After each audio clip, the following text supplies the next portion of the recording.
Yeah. Okay, so we have started recording, just so everyone knows.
All right, everyone, I'm going to head back to the Zen room, and we should be starting fairly soon here.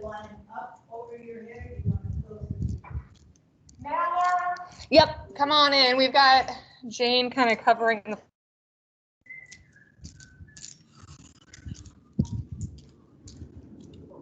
Okay. Birthday party. Yeah.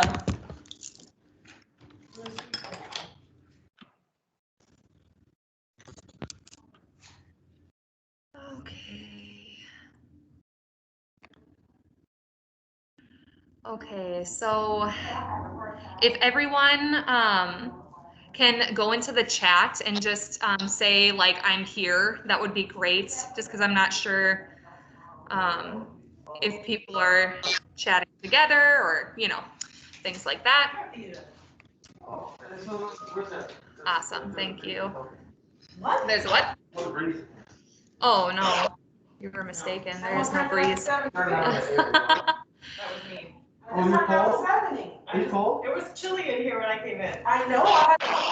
You're working, man. Okay, so we're just getting everyone gathered here in Yes, you'll be cold today. the Zen room here. Okay, so I've got Rose, Grace, Kate, Danielle. Erin is going to be on in a moment. Ty is here. Eric and Jeremy are here. Tashanda's here. Thank you. I've got Joe, Carthesia, Erin, Bronwyn, and Sarah with me. Okay, let's see. Perfect. Okay, so do we have Stacy on? Sarah, do you have a dog at home? Do I have a dog at home? Yeah. I'm gonna close the. That smells like dog. I want to know why you're full of Sharon, because you always look so. Hey, David. Laura, who's with you? Can they What come was up that? here? Are they on the floor? I've got Jane, the volunteer, on the floor. The residents are finishing up birthday cupcakes and everything like that. Okay, so I have Joe, Carthesia, Erin B, Bronwyn, and Sarah H with me. Yeah, Elka should be coming in. Can you stairs to third floor? What was that? Can you send up anyone to third floor who can? To third floor? Yeah. Why? Okay. I For normally my like email? yeah, I normally like to keep the RAs on second floor with me just in case the residents need us. Okay. If you have 6 of them though? Yep. And I should have Elka here in just a moment. Teresa's here. Here's- Okay. Is Teresa up with you, Jay? Yeah. Okay, that's okay. I'm coming back at 10:45. Why? Yeah. Carthesia, why? Girl. No, she asked us to pick up. Okay, perfect. Now we've got Elka here. Okay, so I have just kind of a loose agenda. Jay, if you've got Stacy with you, if you wanted her to maybe start with her updates. Yeah, we're all up here together. Okay, perfect. Yeah, they can. Yeah, if you can bring the computer a little bit closer to Stacy, that would be helpful. They could be so close in person. Jay, we got to make sure the residents are taken care of.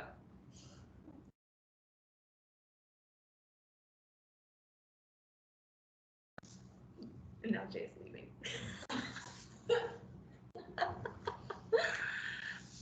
Perfect. The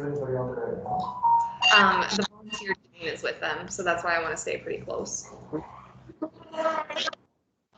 right, anything else, Stacy? Hi.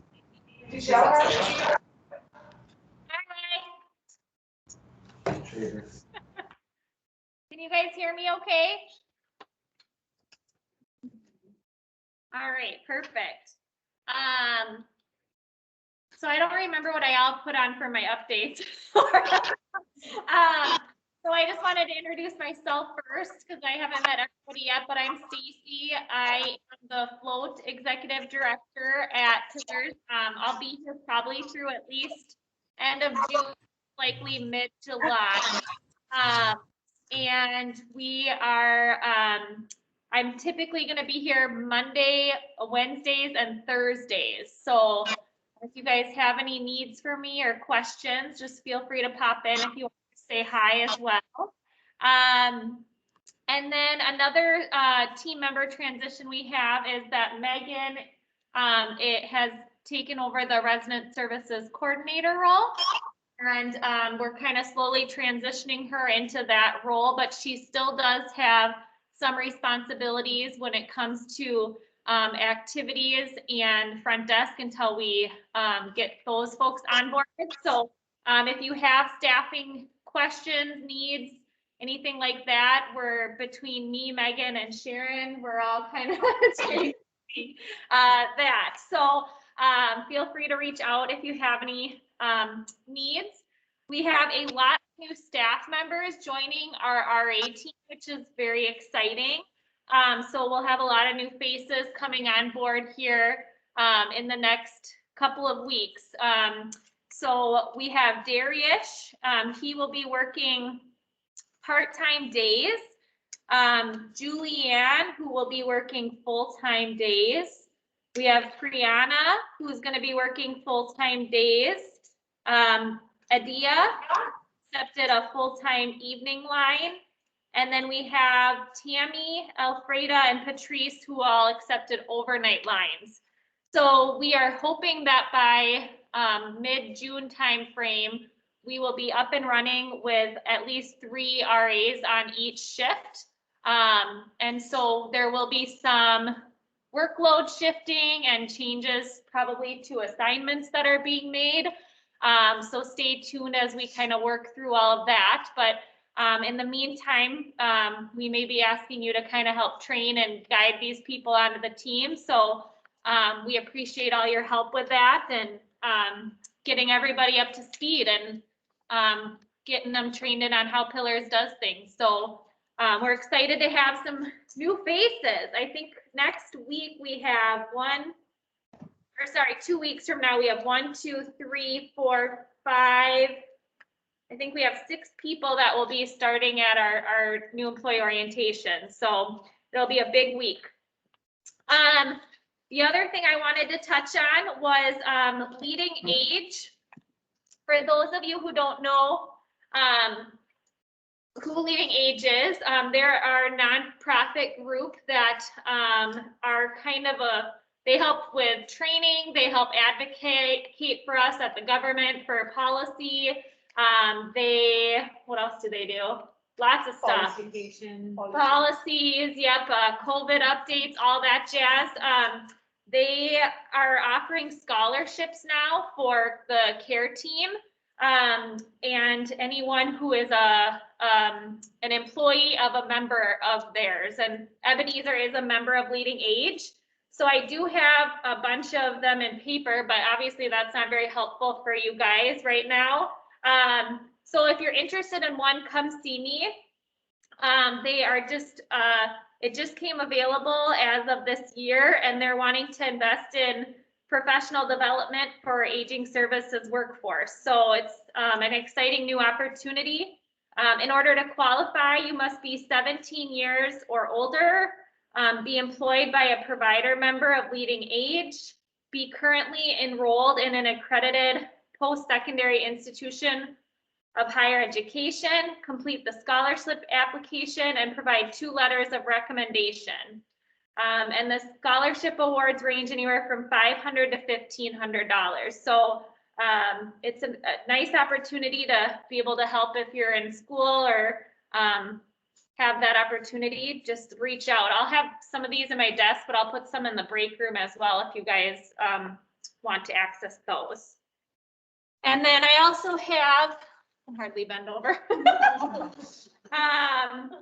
Just a reminder too that Ebenezer has an employee referral bonus program. So if you work with someone who's awesome and you want to have them come join the Pillars team, We highly recommend you let us know their name and we can help with the onboarding or application process.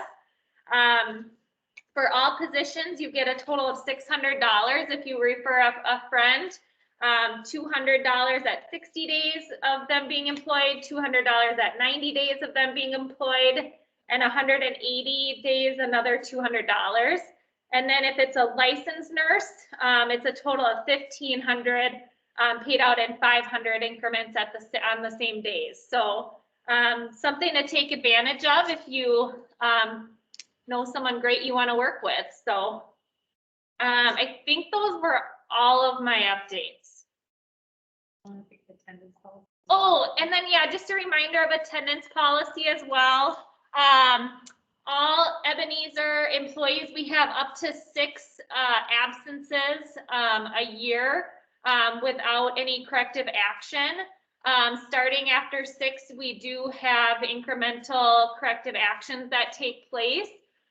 So please, just reminder of that. And then also tardiness does impact that as well. So it counts as a third of an absence if you're over 7 minutes late for your shift. So just be aware of those things. We understand things come up. Just make sure you're communicating with us and working with your supervisor to try to fill that shift. And we will try to be accommodating as we can, but just so you guys are aware of kind of what the standard policy is. Oh, and then do you want to talk about lead or you want me to talk about lead? We can talk about this. Okay, so we are, I don't know, I'm coming into this a little later. I don't know what all conversations have taken place before, but we are posting, we're getting in a staffing position of being more filled, our lines being more filled. So we are posting for an evening lead position. So we'll get a flyer put up in the break room soon just to publicize that. So if you're interested, please, all you have to really do is put something in writing in. You can give it to Megan, myself, or Sharon, and then we will work on getting interviews set up for that and moving forward with that opportunity as well. So does anyone have questions on like the lead position or what that will look like? Probably because it's new, but if you have questions, come see us and we can kind of talk through it. I think Sharon and I still have things we need to nail down with it as well and what that will all look like, but we have been coming up with a rough idea of what that job description and the expectations around that job will involve. So that's all I think I have. It's very weird to be over a computer, so.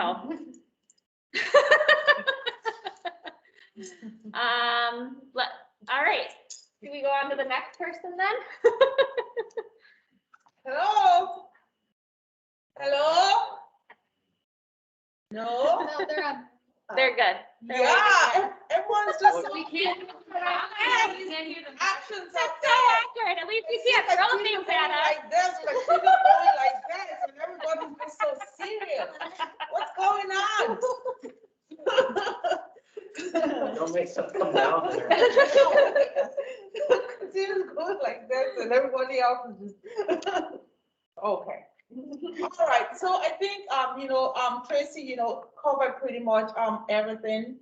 Thank you so much for being here. We do, appreciate you and everything that, you've done and, trying to do for us, and it's truly, appreciated. And then I also would like to thank, like everybody there, like all the staff. I know it's been really, difficult, for everyone, for all of us. And, you guys, have been awesome. Picking up extra shifts, I know, it's not easy just, being here, working, and sometimes, working, a little bit, I'm short too.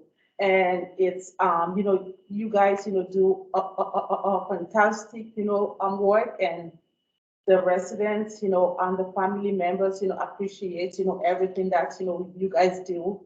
And I want you guys to know that we truly, appreciate everything that, you guys are doing, picking up, You're extra losing 'em. shifts and just going above, and beyond, helping, all of us out. So thank you so much for that. Yeah, thank you. So I just wanted to, talk a little bit more about our care plan. I know that, we do have like the paper, care plan that's kind of like in the binder that, you guys have. And then I also know that in Eldermark, point of care, there's also, so that's where, you kind of go to look at, what schedule. So I just want you guys, so when you go into point of care, click on Sharon, and if it's toileting, I want you guys to actually go there and look at what the instructions is actually saying, and asking you to do, because sometimes we do have like instructions in there for Sharon that you might need to know and do, and sometimes that's kind of not being done because people are not going all the way looking at that. And then I also want you guys to also know that the care plan, that's kind of like in the binder, most times that's not like updated. So if you want like the updated stuff is going to be on Eldermark, point of care,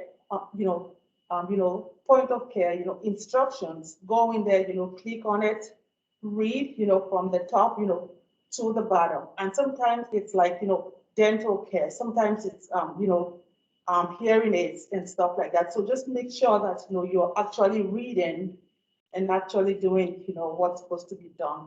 I think, we're kind of talking about just, doing away, with that care plan because it's not, accurate because it's not, updated as much as, what's in, Eldermark. And so Eldermark, should be really where you go to if you're caring for someone, AM cares, PM cares, safety checks, sometimes because, sometimes also, we'll have like, instruction there, like, lower the bed, make sure that the resident is not hanging out or that the bed is low, just, things like that. So you want to go in and actually, read. So just want to make sure that that's getting done. Can I put in a second? Oh, okay. Yeah, so just so you guys know, when we're hearing things from like families that are like the super important things, we all get ready in the morning,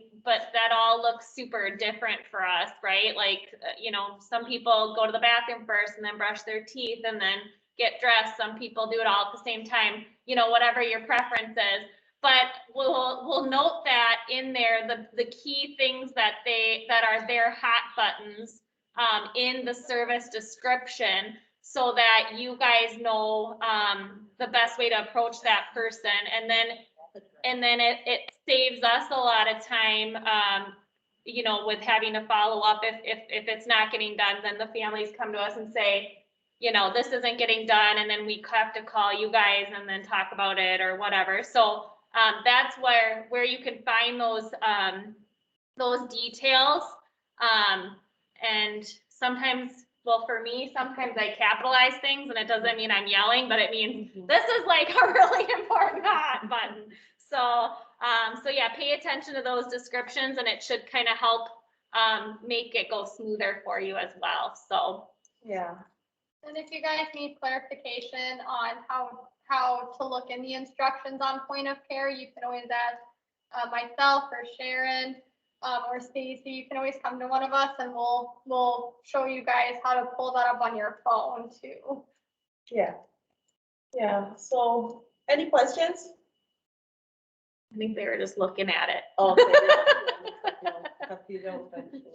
And then so I do have something else. This is triage. So calling triage.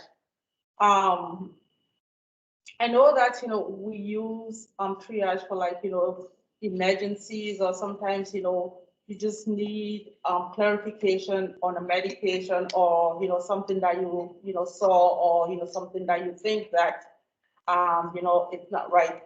I just want us, to be careful, when we call, triage. Sometimes, so, when I get the, reports, from like the calls, some of the calls are things that we probably just needed to kind of, look around more before calling, triage, because if we would have, looked around, then, we'll not be calling, triage. And I just want us to be, mindful, before we call, triage, make sure that, you really check, because, sometimes it's about, a resident probably needing, meds, crushed. That's right there where it says, medication, crushed. Again, that's where, we go to the point of where, you need to read, make sure that, you're reading, from the top, to the bottom, to kind of see what, instructions are on there for you. So then, that's something that we kind of, minimize our, triage, calling, when we look at our reports. So if you saw that, well, we are way ahead, way up there for calling, triage. I mean, I'm not saying, that, you should not call, triage, but I just want you to be careful, when we call them, we can't just call triage and say, hey, I can't find, what would be a good example? Do I crush meds if we have questions? Yeah, right, questions if we have it, or a nurse has actually left you like a note saying that, there's no Tylenol for this evening for Susan, but, just because, you did not read, now you're calling, triage saying, oh, I can't find the Tylenol, I can't find the eye drops, where the nurse actually said it, during like, reports, the nurse, left a note like in the resident's room. I mean, everything is right there from, top to bottom, but then, we're still calling, triage, to, so again, just be, mindful about, how we're using, triage. I'm not saying don't call if it's necessary, but, also don't call them if it's not necessary. Again, we all know right now that, we do have a resident right now that, when she refuses her medications, we don't call, triage, because that's an ongoing, behavior. It's never going to stop. Nobody's going to change it. Right now, I know that we're also working with, getting like, some of the blood pressure, checks, that you guys do, and then, you have to call, triage. We're working with the provider to kind of make sure that, she either, DC them, or, do something about the medication, because again, that's another,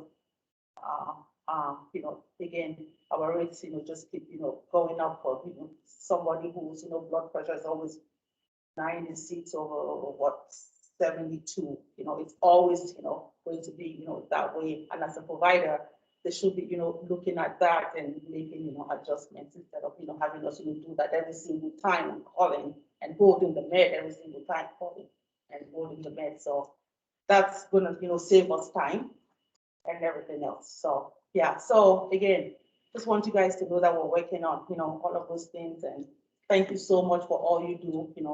Without you, we will not be able to, do this. And it's just wonderful to have, good people like you. So thank you so much for everything. And use your teammates too. If you have a question that you think needs to go to triage, you can always use a team member as a sounding board or a second pair of eyes, or and then if you guys still aren't able to, problem solve it, then absolutely reach out to triage. But it's always good to be what's the word? Budget conscious on that stuff, because then again, that's just dollars that we can use towards other staffing areas and other things. So we just want to make sure being conservative with it and doing what we can to reduce that number, so we can put that money towards more team members.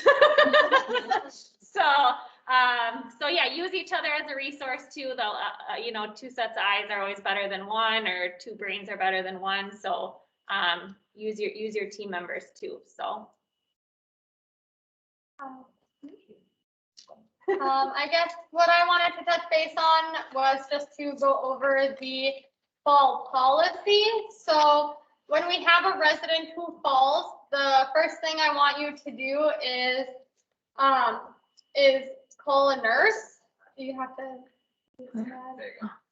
So if a nurse is in the building, such as myself or Sharon, we want you guys to call us. If it is after hours, we have triage on from 8 a.m. to 5 p.m. For a fall, we always want you to call a nurse. So that would be triage first and foremost. We want you to stay with the resident at all times if you're the one who found them.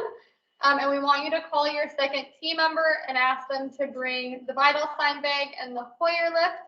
And you guys, we don't want you, or you can't get the resident off of the floor without the nurse saying, okay, you can get them off the floor.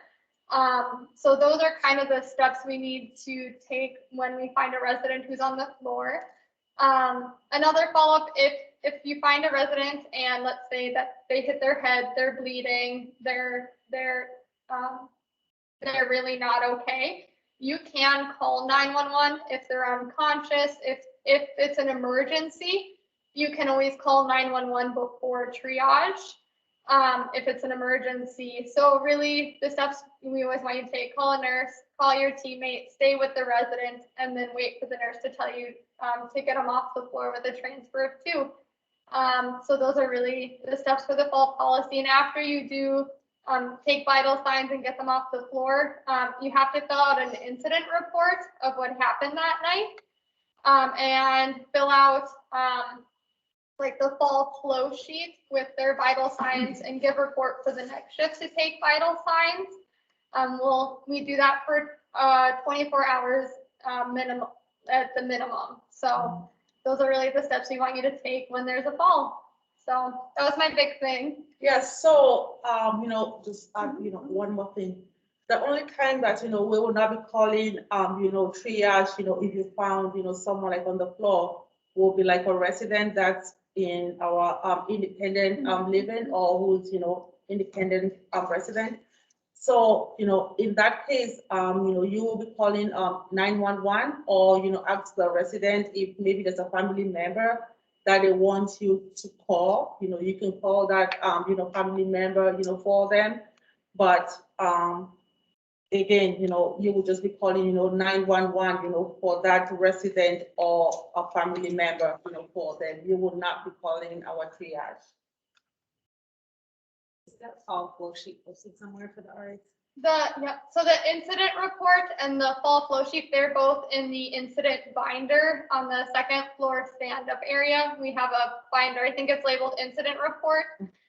If you open it up, you'll find an incident report and the associated fall flow sheet. And so then, for the resident that's, independent, we, the nurses, will not be doing like an incident report, for that resident. But the RA, has to do kind of like a mini nurse, incident, report, and, we'll give it to the ED. Thank you, guys. Okay, were there any other updates from anyone before I launch into some hot topics? Yeah, anything? The only thing that I have is we are voting on the generator wrap. So if you are so inclined to see our, have a voice in what is wrapped, we have 5 options and you can vote at the front table in the lobby through the 11th. So we want everyone's input. So it's a Peace Project for All piece. It was designed by U of M students. So that's what that's about. So you can vote on your way out of work tonight. What do we have to do? Awesome. So the generator, that big ugly like gray box that's in our parking lot. Some U of M students designed some like wraps to go around it, to decorate it and make it look nice. So at the front desk, you can go vote on which one you think is the best. Jay gave me a sneak peek and there are some really, really cool designs there. Is there any events you want to talk about or no?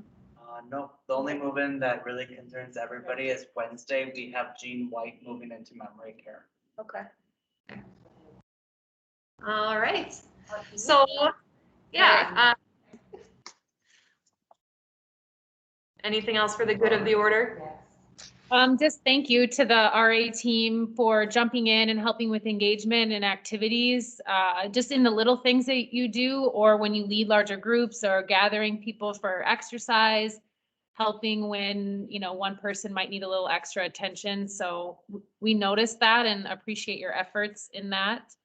And Laura, Megan, and myself just went through a Parkinson's training. So we are, I guess, officially a Struthers partner. And when we have someone moving in that receives services that are living with Parkinson's disease, we will roll out additional training for everybody. And it's pretty exciting. And I think it's really in the best interest of those residents. So I'm looking forward to that when the time comes. That's it for me. Thank you. Awesome. Yeah, so, sorry, I was popping in and out to check on residents out there.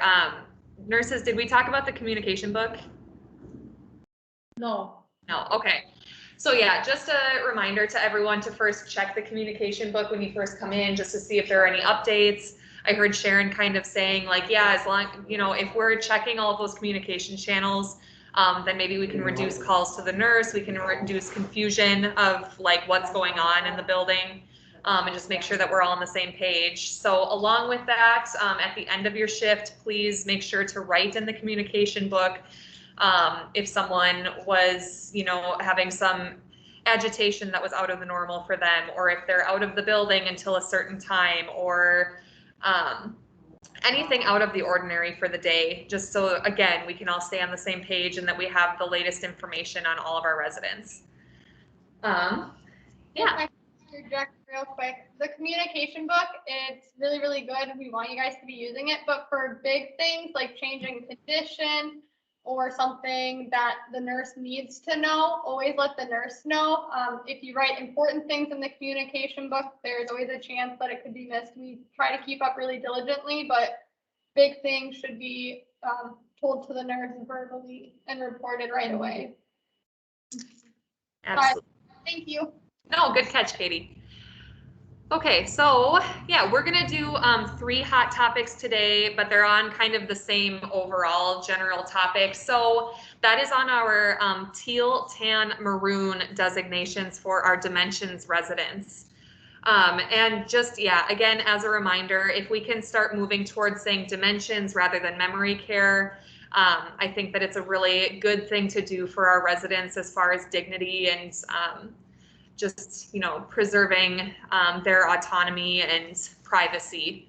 So if I catch you and correct you, don't think that I'm mad at you. I'm really trying to make that happen so that our residents don't overhear us talking about, oh, memory care this, whatever.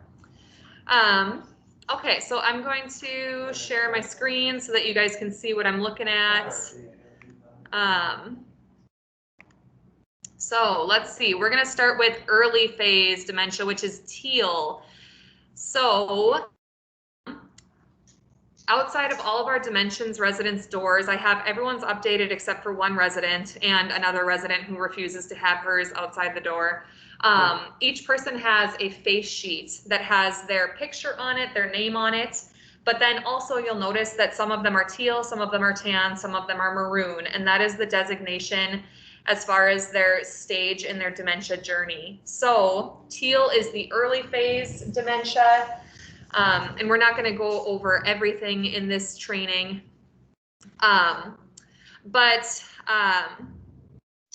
so people with dementia, if you're following along on the sheet, lose skills in the reverse order that children gain them as they grow.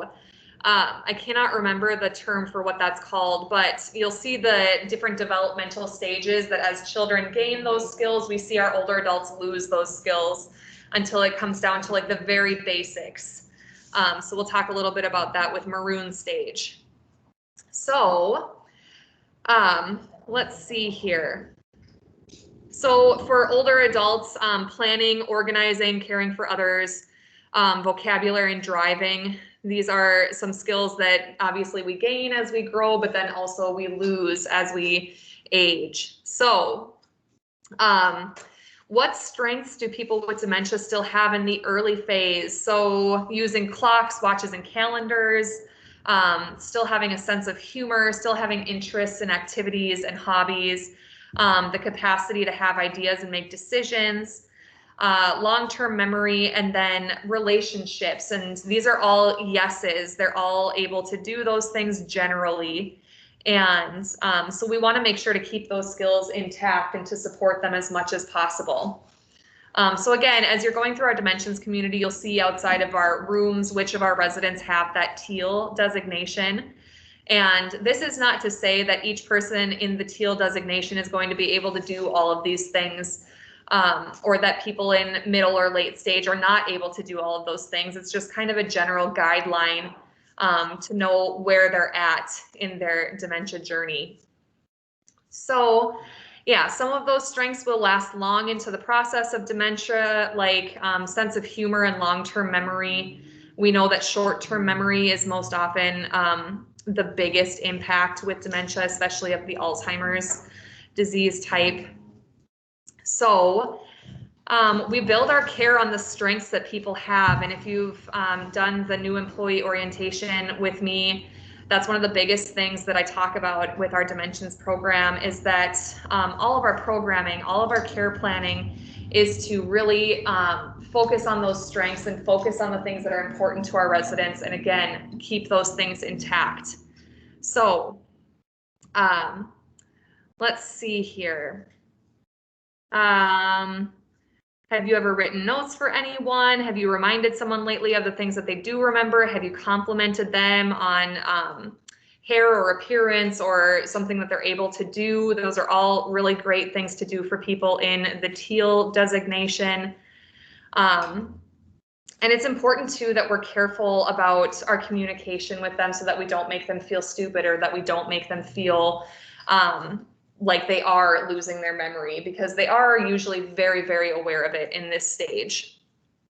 So they might be anxious and worried. They might be very scared. We should validate those feelings. We shouldn't say, oh no, it's okay, don't worry about that, because they are worried about it regardless of what we say. So we want to validate them and say, of course you're scared. This is kind of a scary thing to be going through, but we're here to help you. We're here to, you know, get you through this. So some activities that benefit people in the earlier teal phase of dementia, a very structured routine. So that's why we write out the schedule of the day on our whiteboard. That's why we have our activity calendar. We have almost daily exercise. We try to give them choices in as many places as possible. What do you want to wear? What do you want to eat? What do you want to do with your day? And let them help in their cares. So again, I tell everyone that comes in, as much as they're able to do, let them do those things, even though it might be faster for us to just do it for them. And also just ask for their help any way that you can. If they want to help clear off the dishes, if they want to help clean up the community, if they want to help water the plants. Again, things that we could do a lot faster, but it's really important to them. And then let's see here. It's always a good thing to think about this final question on the screen. If you had dementia in the early phase, what is one thing you would want to be sure that those watching out for you kept in mind? What's something that's really important to you as a person that defines you? I know everyone has different preferences, and that's why we use the My Way form. That's why it's so important for us to know our residents really well, because there are those small things that are just really, really important for them that kind of define them as a person. So that is the early or teal phase. And with each resident too, in the care plan book behind their nursing care plan, there is a Dimensions care plan that gives you some helpful tips about each stage that they're in. And then I've also put some like individual hints for each person, like, oh, this person will really calm down if you just sit with them with a cup of coffee, or this person can be redirected with reps or with pictures of a baby or something like that. So next we've got our, oh my gosh, it won't let me get out of here. Nope. Okay, there we go. Okay, so next we've got middle stage or TAN. And so again, reverse order. So this is a little farther advanced than the early stage. So for this stage, we're looking at adolescent learning. So some of the things that we typically would struggle with in this phase would be controlling emotions, staying organized, practicing good hygiene, and being tactful. You'll notice a lot of people in the later stages of dementia, they'll say things that a lot of us would keep in our mind and not say out loud. And that's just kind of how it is. So that's why it's really important not to take things personally when you're working in our Dimensions community. So again, they struggle with the same things that we struggle with. It's just a little harder for them to regulate those things because that part of the brain is being impacted. So things like impulse control, we see that a lot. They might be very blunt, and again, don't take that personally. So some things in middle stage that we see a lot, it says here, again, with that adolescent learning, that we would have this in common with teenagers because that's kind of the level that they're at. So music is really important in this stage. Humor is really important. Again, tapping into those interests and maybe modifying them to make sure that they're able to participate in those things. Friends and family relationships are really, really important still. You're still able to have conversations even if maybe they don't make sense all the time or they're struggling with some word finding. And then generally, yes, we still have a lot of physical energy, so it's important to put that to good use with activities, with exercise, those sorts of things. So yes, someone in the middle stage, they can become easily frustrated, restless, and wandering because again, we're seeing more of that short-term memory loss. They might feel lonely if they feel like their family or friends don't come to visit them very frequently, but they still love to participate in the hobbies that they have. They still have energy to do those things. Depending on each person, they can still be easygoing and charismatic and still have a good sense of humor. And again, these are not blanket statements. These are just kind of generally, that's why it's so important to know each person individually and not just go by a designation. So let's see here. So again, the creating wonderful moments, that's our My Way form. This is kind of an old hot topic, so I'll have to change that. But yeah, check out their My Way to see like, oh, maybe if we have some downtime, I could play cribbage with this person, or we could go for a short walk outside, or something that they're interested in. Ask them questions. A lot of people like to talk about themselves, like to talk about the things that they're interested in and the things that they care about. And then I say this a lot again in training, make everything an activity for the person with dementia. So just think about some of the tasks that you're doing with these residents and think like, how can I get their help with that? Or how can I get them more involved with this? If it's folding laundry, if it's again, clearing off the dishes, if it's picking up the space, there are a lot of things that we can do to have them help out and feel useful and purposeful. So yeah, this is kind of generally with everyone, but if we can incorporate giving compliments, telling jokes, reminiscing, just doing fun things with them, it's kind of, you know, how would you want to be treated if you were living here? And we're still able to ask people in the middle stage preferences, but it's a lot better if we can give like 2 choices instead of like, what would you like to do today? Say, would you like to read the newspaper or would you like to watch TV? Something more simplified for them. And then again, once we get towards the middle and late stages, we need a lot of patience and validation with our residents because that's, again, when we start to see the decline and just keep in mind that our residents don't want to have dementia. They don't want to be impatient and impulsive. They generally are very kind, easygoing people. It's literally just their brain cannot process and cannot function in a normal way. So again, that validation is so important, and we want to make sure that they feel heard and that they feel supported. So that is the tan stage, and then we're going to move into the late stage, which is maroon. So we are looking at early childhood development for this stage. But as this little bullet point says, we must remember that the persons with dementia are full-fledged adults. So even if their developmental stage is at that of a child, we want to treat them with dignity and respect because they are adults who have lived a full life, and we don't want to treat them like children. So let's see here. In this phase, we'll see them struggling with knowing how to do things, even if they're things they've done their entire lives. So a big thing that we see is feeding themselves. They don't understand how to use a fork. They don't understand how to use a cup. They'll sometimes use their fingers, even if there is cutlery in front of them. Again, they may not know what certain objects are for, so they'll get confused with a toothbrush, with a hairbrush. Things that they've been using, again, their entire lives become really confusing. They may get frustrated really easily and become combative because they're confused. They don't know what's going on. They might try to put things into their mouths that are not for eating. May need help finding the bathroom, may or may not be continent, meaning they may or may not be able to hold their bowels. And they may be very sensitive to the environment. So something that we see really commonly is temperature sensitivity. Even a couple degrees difference, it's like, oh my God, I'm freezing, or oh my God, I'm so hot. So being really cognizant of that.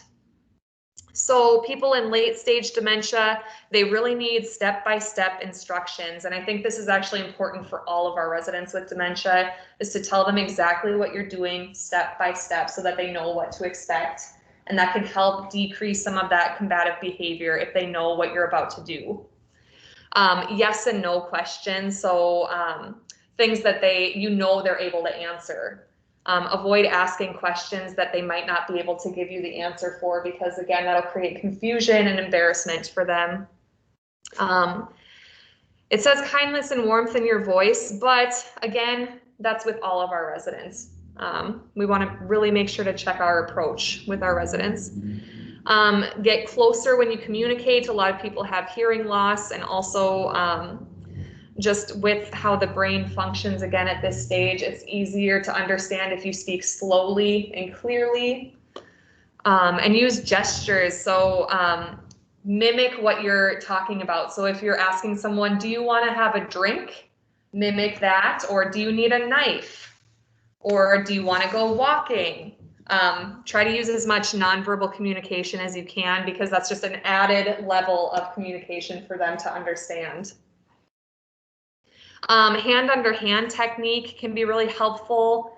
So this isn't to say that you should just like grab their hand and shovel food in their mouth. That's more to guide their hand. And if you want some training on that, let me know. I can help you with that.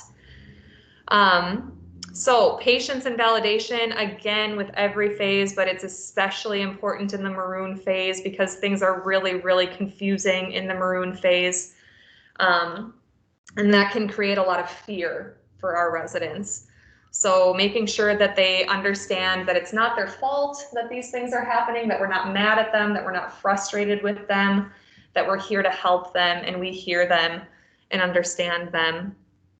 And again, simple choices, a yes or no choice, or no more than 2 choices at a time.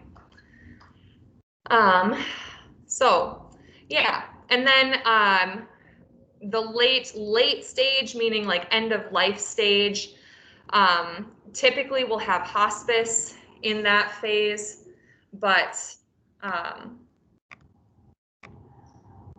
okay, sorry, I'm trying to stop sharing my screen. There we go. Typically we'll have hospice in that stage, and we'll also do more training resident by resident in that case, but things to look for would be the resident is usually bedridden. They need help with literally every piece of their daily lives. And we're looking at obviously end of life into death and dying with that resident. So one thing with these stages is we do have these little cards that have some helpful tips for each stage. So if you don't have those, please let me know. I need to get more from Mary Sue. So I just want to get a count of, yes, how many people need those. So if you want to just like shoot me an email or come stop by my office and let me know so I can order some more of those, that would be great. Or I would probably at least like 10 sets for incoming staff too. Mm-hmm. On numbers, but. Yeah. Yeah, so any questions with that? Laura, question. Yeah. Do you happen to have the breakdown of how many residents we have in each stage? Ooh, oh my gosh, I have it written down in my office, but I don't have it with me. I will say we only have, I think, 2 or 3 residents in the teal stage. We have the majority in the tan and maroon stage. And that's determined by the nurses. They do an assessment called the Global Deterioration Scale. And that kind of gives us a gauge of where they're at with their problem solving skills, with their communication skills, with their decision making skills, things like that. So that's how we make that designation. Yeah. So it would be, I have lots of questions. Yes. Maybe we could talk about it Yeah. later, but just helpful communication about the individuals. How do we share that better? Because sometimes it feels like I just come to work and I just have to punt all the time, and it feels a little bit like it would be helpful to have some communication about what other people have experienced in what the individuals. You share a little bit in the chart, and I think that sometimes it doesn't feel quite adequate sharing about individual tactics and individual ways of being together. I'll see you. Thank you for doing that. No problem. Yeah. That's a great point. So we always say like share with each other things that help with each resident, but sometimes those things get lost. So now that I'm thinking about it, maybe in the communication book, I could have a section where each resident has a page and you can just write down like, this is helpful with this person, or like this will really set this person off, so that we're all able to kind of check that and share ideas. And honestly, some people have better luck with some residents, and learning some of that wisdom would be helpful, and actually acknowledging that. Yeah. Another thing, I just would love to know that we could take residents for walks, and I'm not sure that I've thought about it, but I didn't know that I knew that it was possible. And then how do you get people back in if that's a challenge? So, yeah, I think I might end the meeting here and just kind of field Sarah's questions, but yeah. I was just gonna say too, like those things would be great if you guys like have a breakthrough with a resident or have a really good option to like, those are things that we would like the nursing team would also love to put in those service details so that when you're logging into your point of care, you can just see that in the specific service under the person. So it might be good to, share at shift change or anything like that too. So, and then we do have cookies and fruit up here. I don't know if it's easier for you guys if we bring it down. What? I'll just bring it down to the break. Okay, we'll bring it down to the break room. So if you guys need a sugar hit, it'll be down in the break room. Awesome. Tyrone wants to say something. So I had a question. That's Shonda. Yeah. Okay, so I remember when I first got hired, I was told by several different people that we would be rotated as far as where we work between memory care and assisted living. However, I have not experienced that. So is that something that you guys aren't doing? Because since I've been working there, the only time that I've ever had the opportunity to work AL is if I picked up a shift. So are you guys trying to balance it out so everybody can work everywhere? Or are we just stuck in one department? So, we're trying to have it where it's a staff, rotation. So, Well, they may have the same question. yeah, so, we want as much as possible, because, memory care, before anyone is hired here or, was hired here, everyone, was told that, we do have a memory care unit, and that's where, we have, most of our residents, and so yes, people will be rotated in and out, so that's something that we can kind of talk about too, if you, yeah, we can talk about that. Okay, I was just asking because it's like, sometimes when it's like, sometimes like I will hear like other RAs talk about the other residents, but I don't know who they are. So then if I do pick up an AL shift, I wouldn't be able to remember that conversation to put with that person if that's something that I need to know. So I just thought it would be fair if everybody is rotated, each week through what department that they're working in, just so that everybody can get familiar with the other residents that we're working with. Yeah, we can definitely work on a schedule rotation, and then perhaps we might need to do a little bit of cross training, it sounds like, from hearing you, Tammy. So just it might take a little bit of time to get everybody up to speed and comfortable in the different areas, but then we can try to work on more of a permanent rotation for that. So Thank you for bringing it to our attention. Thank you. all right.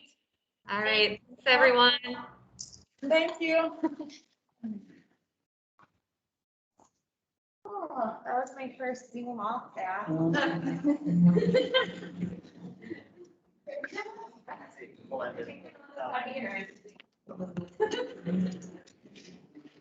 You go somewhere.